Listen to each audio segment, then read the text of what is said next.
সিলেটের বাবারা, আমার আপনার মায়ার নবী তার 63 বছর জিন্দেগিতে নবী আমার কতই না কষ্ট করেছে, কতই না কষ্ট করেছে বন্ধু। নবী যখন মক্কার জমিনে ছিল, নবী আমার যখন মক্কার জমিনে ছিল, মক্কার কাফের মুশরিকেরা আল্লাহর নবীকে এমন কোন কষ্ট নাই দেয় না।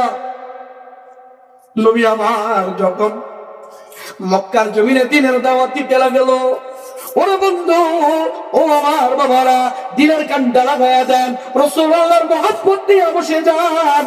রাসূলের ভালোবাসায় যদি একটা ফোঁটা চোখের পানি পড়াইতে পারে, আমার আল্লাহ চাইলে আমার আপনার জীবনের গুনাহ ক্ষমা করতে পারে কি পারে না? শুনে বলেন, পারে কি পারে না?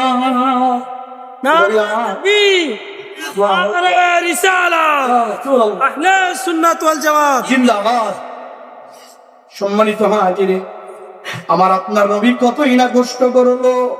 নবীর কি দোষ ছিল?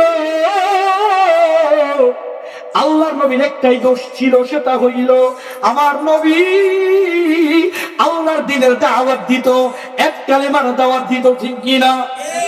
নবী আমার যখন মক্কার জমিনে দিনের দাওয়াত দিতে লাগলো, বন্ধু, মক্কার কাফেরেরা আমার নবী যখন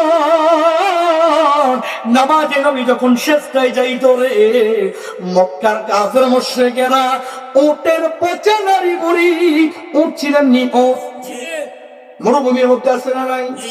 মক্কার কাফেরেরা ওটের নারী বুড়ি পচা দুর্গন্ধময়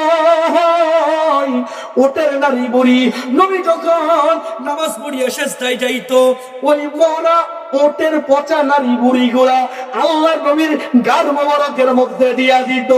জবান চাপলে বলি নাউজুবিল্লাহ।